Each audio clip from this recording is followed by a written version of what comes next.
Agama dalam tantangan. Tanggal 24 Oktober 1968, saya keluyuran bersama Dave, Australia, dan Mike, Selandia Baru, di kota Salem. Kami akan pergi ke ceramah Dr. Leonard Adolph tentang Perang Vietnam. Tetapi kami harus menunggu kira-kira 2 jam. Karena itu kami keluyuran melihat etalase toko, cari makanan murah di kafe dan luntang-lantung biasa. Dekat kampus Universitas Willamette, terdapat sebuah toko hippies yang masih ditutup. Di toko ini dijual macam-macam poster modern yang artistik, selendang kaum hippies, juga tas-tas kulit mereka yang sederhana. Mata saya agak terbelalak ketika saya melihat gambar Yesus pada sebuah poster yang tertempel sebesar jendela. Bukan karena gambarnya, tetapi membaca kata-katanya. Reward for information to the appreciation of Jesus Christ, wanted for sedition, criminal anarchy, and conspiring to overthrow the established government. Dressed poorly, said to be carpenter by trade.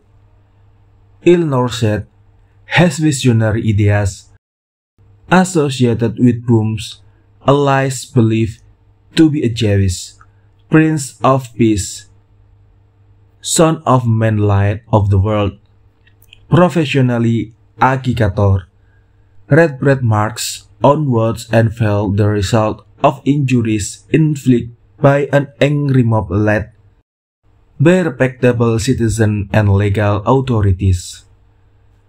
Beberapa rumah dari toko hippies tadi terdapat sebuah gereja Kristen, Christian Science, yang juga menjual brosur-brosur. Betapa kontrasnya, yang satu membuat lelucon tentang Yesus karena mereka, orang-orang hippies, merasa muak dengan sistem agama yang ada, sedangkan yang lain mencoba mempengaruhi masyarakat dengan pola-pola agama yang konvensional.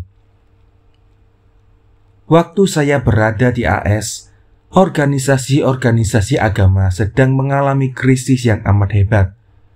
Pastor-pastor di Texas membuat resolusi meminta agar uskup agung mereka meletakkan jabatan. Saya ingat resolusi partai-partai politik.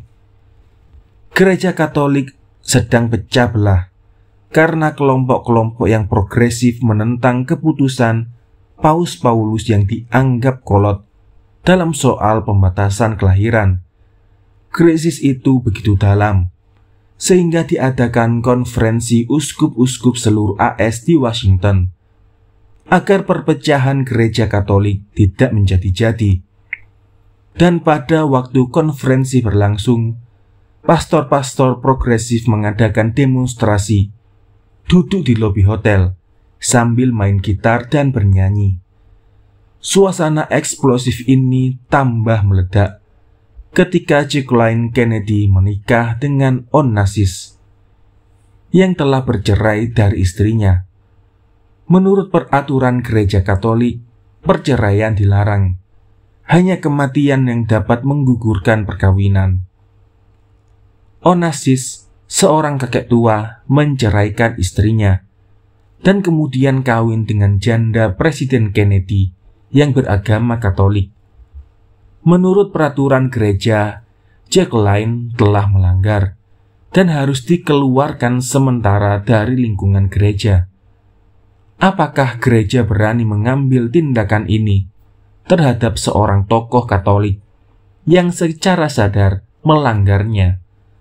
Kalau yang terlanggar seorang petani bukan soal, dan kemudian dibela oleh kardinal dari Boston, teman pribadinya. Gereja Kristen Protestan yang memang telah terpecah-pecah itu juga mengalami hal yang sama. Di beberapa tempat, organisasi gereja adalah refleksi dari masyarakatnya. Dalam suasana masyarakat yang konservatif tadi, Seperti di Afrika Selatan, gereja-gereja tertentu membenarkan apartheid. Pernah terjadi seorang pendeta yang ingin mempelopori pendekatan hitam dan putih di sebuah masyarakat yang konservatif mendapatkan mobilnya terbakar ketika ia sedang berkhotbah. Ada yang dipecat oleh pimpinan jemaat karena sikapnya yang progresif. Ketika saya di Salem, saya bermalam di sebuah keluarga Protestan. Pada suatu hari saya tanyakan pada ibu, mengapa keluarga mereka tak pernah ke gereja pada hari Minggu. Gereja saya, gereja yang konservatif. Pendetanya mengajarkan kami untuk membenci orang-orang Katolik. Saya kira bukan ini tujuan dari agama, dan kita harus belajar menghormati orang lain. Di gereja saya tidak mendapatkan apa-apa, dan saya pikir tidak ada gunanya lagi pergi ke sana. Keluarga mereka adalah keluarga intelektual yang merasakan bahwa kebutuhan rohani mereka tidak dapat lagi dipuaskan oleh organisasi-organisasi keagamaan yang ada. Sebagai seorang yang juga mengalami krisis kepercayaan pada organisasi agama, saya selalu tertarik untuk bertemu dengan rekan-rekan saya dan mencoba mengerti apa yang sebenarnya terjadi di AS sekarang.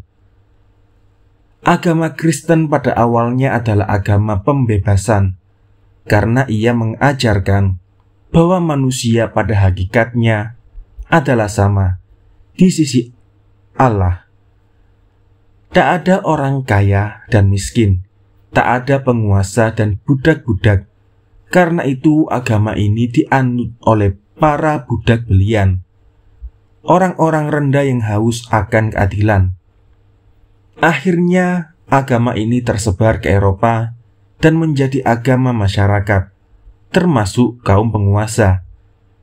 Pada saat ini organisasi-organisasi agama gereja mengalami krisis utama. Di satu pihak ia adalah pelopor keadilan, tetapi di pihak lain ia menjadi alat daripada penguasa. Gereja menjadi tuan tanah. Hakim kejam membakar orang atau inkuisitusi, punya tentara pemeras, dan memberikan tafsiran-tafsiran teologis untuk membenarkan para penguasa. Yang saya maksudkan dengan gereja adalah organisasi dan manusia-manusianya, bukan teologinya. Saya kira semua organisasi keagamaan mengalami hal yang sama. Buddhisme di Tibet, Islam di Turki dengan bunuh-bunuhannya, dan sekte-sekte lainnya. Amerika Serikat dibangun antara lain oleh pelarian-pelarian agama dan kaum intelektual yang lari dari Eropa. William Penn yang mendirikan koloni di Pennsylvania, Roger Williams yang mendirikan Rhode Island, orang-orang Mormon yang mendirikan koloni di Utah, adalah contoh-contoh bagaimana AS telah menjadi tempat pelarian orang-orang tertindas batiniah. Tradisi ini amat kuat di AS, tradisi untuk selalu bertanya tentang kebenaran-kebenaran yang mereka yakini. Di dalam proses sejarahnya, organisasi agama adalah refleksi daripada masyarakatnya. 20 tahun yang lalu bukanlah sesuatu hal yang asing di AS. Jika ada gereja Protestan melarang orang-orang negro untuk masuk gereja putih, orang-orang tahu bahwa di sisi Tuhan manusia adalah sama. Tetapi manusia di dunia bilang lain, bahwa hitam dan putih adalah berbeda, dan Tuhan tidak bisa berbuat apa-apa dari surga. Pemerasan-pemerasan yang paling kejam dan mencolok dilakukan oleh anggota-anggota jemaat yang terhormat. Pendeta-pendeta pura-pura tidak tahu dan tidak menskors anggotanya. Akhirnya gereja dan organisasi agama menjadi alat dari masyarakatnya. Gereja Katolik menutup diri dan mengajarkan bahwa hanya mereka yang beragama Katolik saja yang bisa masuk surga. Gereja seolah-olah berfungsi menjadi konsulat Tuhan yang bisa memberikan visa untuk masuk surga. Disiplin rohania ditegakkan dengan kokoh dan pemberontakan dari dalam hampir-hampir tak mungkin. Sejalan dengan proses perubahan sosial yang terjadi, sistem nilai-nilai masyarakat berubah pula. Orang-orang mulai dipaksa berpikir secara kritis tentang nilai-nilai yang telah diterima oleh masyarakat, antara lain tentang nilai-nilai agama. Jika Tuhan memang Maha Pengasih dan Maha Adil, mengapa di dunia ini terdapat begitu banyak kesengsaraan? Apakah bukan kita yang salah menafsirkan firman-firman Tuhan? Mengapa kita mendiskriminasikan sesama Kristen dalam gedung-gedung gereja kita? Jika Paus wakil Yesus di dunia, apa yang dilakukan oleh Paus Pius XII pada orang-orang Nazi yang beragama Katolik?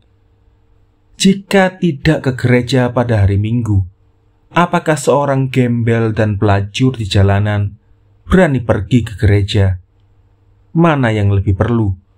Mencetak brosur-brosur agama berjuta-juta eksemplar atau memberikan makan untuk mereka yang lapar? Pertanyaan-pertanyaan fundamental yang timbul di hati setiap manusia yang berpikir. Sebagian sampai pada kesimpulan bahwa Tuhan tidak ada atau sudah mati.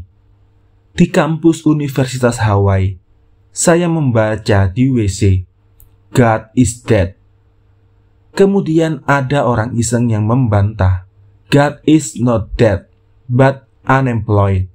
Tuhan tidak mati, cuma jadi pengangguran. Tuhan nganggur karena manusia-manusia tidak mau lagi patuh pada ajaran-ajarannya dan seenaknya memutarbalikkan sesuai dengan kebutuhan praktisnya.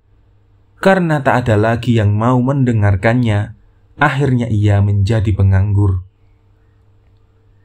Tantangan-tantangan terhadap organisasi agama akhir-akhir ini begitu besar dan akhirnya menimbulkan krisis keagamaan di AS sekarang dan dunia umumnya. Kesempatan lain kita bahas mereka yang berontak dari dalam dan yang keluar dari organisasi keagamaan.